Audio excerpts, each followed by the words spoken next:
What's up, guys? I'm BTC. We just got a new leak for the upcoming event, and Jeff Kaplan has confirmed a brand new patch with lots of other stuff, including a new experimental mode and substantial buffs to characters like Roadhog and Zarya. So first up is the new event. We had a leak a couple days ago where rewards were accidentally being given out on Twitch. This now comes directly from Blizzard themselves on their Play Overwatch European YouTube channel. They accidentally posted the teaser for the video itself, and you can see it right here. Overwatch Ashes Mardi Gras Challenge. It is available from February 25th until March 9th. Play, watch, earn, and then down below you have the same information. You also have what appears to be a legendary skin for Ashe. Now, I'm not quite certain how they're going to handle that, because the thing is, yes, we got those rewards on Twitch, but what I'm looking at here, it kind of looks like they're advertising the whole watch to earn thing for YouTube as well. Now, maybe this, again, maybe they're just referencing what you get on Twitch, but from what I've been told, the functionality to give the item drops and stuff does work on YouTube. Other games, I believe Fortnite has used this function before, and it's just a question of Blizzard getting it to work for their own game. So they could have it where if you're watching the Overwatch League or someone else who's streaming Overwatch on YouTube, or maybe they have it so you just watch Overwatch content on YouTube, just period. Like maybe you just watch videos and then you can get the drops through YouTube. Maybe they can do that. I don't know how they're going to handle it, but that functionality apparently does exist. It does work on YouTube. It's just a question of Blizzard actually implementing it with their own system. As for the skin, it looks kind of decent, but I mean, it's pretty simple. At first glance, I couldn't really tell if this was going to be an epic or a legendary. There are rules that they're supposed to follow, but the thing is, sometimes they break those rules a little bit with the epics and they'll make more changes than they normally would. A good example of that is Baptiste's medic skin, where they just gave him the helmet, right? And they added some other stuff to it. Those kind of go above and beyond what a normal epic skin would get. And there are other examples as well, but with this, they're probably going to make it into a legendary. I don't know, it just seems pretty simple. What do you guys think? Is this going to be an epic or is it going to be a legendary? Let me know down below.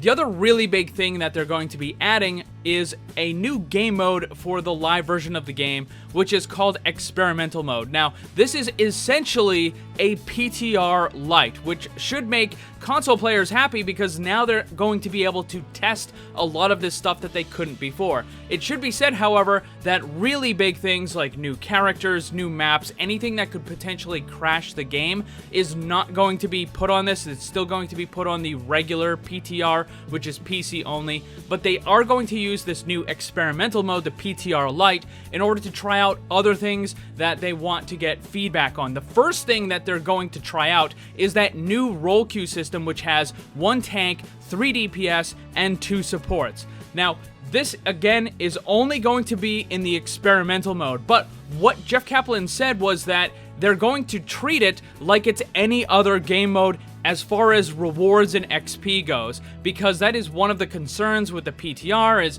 people don't want to invest a lot of time there because they're not getting anything from it. But the new experimental mode, you'll be able to get experience, you can get levels, and any of the wins and other things that you do during the experimental mode will count towards events. And it's kind of funny because he gave some examples like, oh, if you play the experimental mode, you'll get stuff towards the summer games and this and that, even though, you know, hey, we have the new Mardi Gras event that's starting literally tomorrow, but we can't say anything about that. I mean, he did hint at it a little bit. He's like, oh, we got some surprises coming up.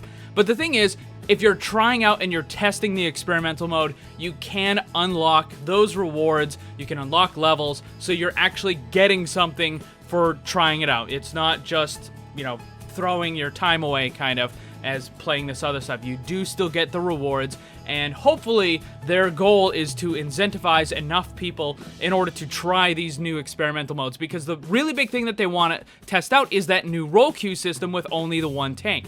And because of that, there are going to be substantial buffs to some of the characters. Now, originally, when they tried this internally, they had Roadhog and they moved him over to the DPS category, and they lowered his health and they changed some of his abilities and stuff like that.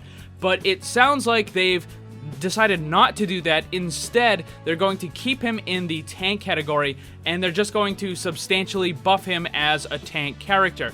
Now, the goal, for what Jeff Kaplan said, is to take all of the, quote, off-tank characters like Roadhog Zarya and others, and to just make them fully main tank characters. So the two that he mentioned are Zarya and Roadhog. They're going to get substantial buffs. Now, it should be noted that these are only going to apply to the experimental mode. This is not going to carry over into any of the other modes, quick play, competitive, not even the arcade, none of that stuff. This is all going to only happen in the experimental mode. And if people like it, then it's possible that they could use this new system to replace the 222. And then hopefully the idea being that it would lower the queue times for the DPS. So what are these changes going to look like? Well, for Zarya, they're probably going to give her more health. They're going to give her more duration on those bubbles. Maybe the cooldown is shorter. Maybe it absorbs more damage. I mean, with Zarya, they can do a bunch of things pretty easily and just, increase the effectiveness of what she already has in order to put her into a full main tank category. For Roadhog, it's a little bit different because he's already an ult battery, and that is one of the reasons why players don't like to use him or don't like to see him on your team, is because all he does is just charge the enemy team ultimate very quickly. Now, if you were to increase his total health to, let's say, 800, 900, even 1,000, yeah, that would be a huge amount of health. But do you know how ridiculously fast the enemy would just charge their... They would have their ultimate every single fight. Like, their entire team would almost have their ultimates almost every single fight. So that would not be a good idea.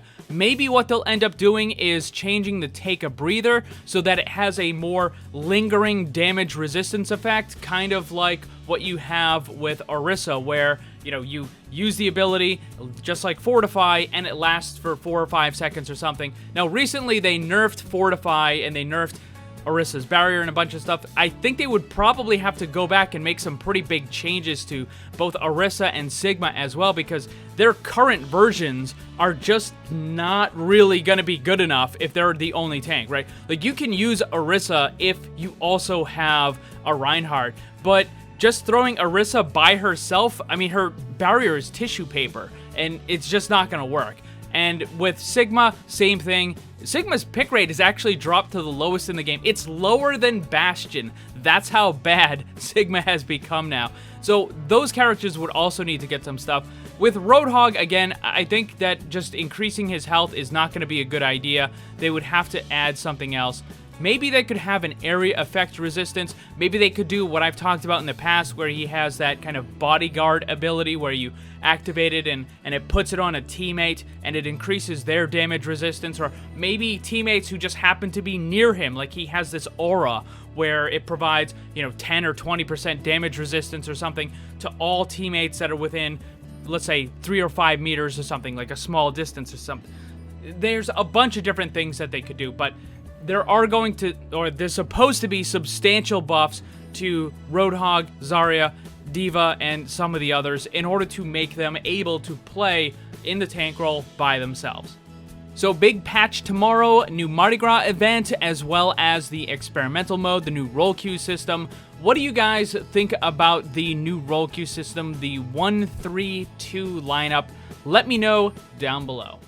Thanks for watching, and if you'd like to see more, make sure you subscribe and hit that bell to get notified. You can get some cool gear, join my Discord server, or follow me on social media with the links down in the description below. Special thanks to my Patreon supporters, and remember, always blame the controller, because it's never your fault.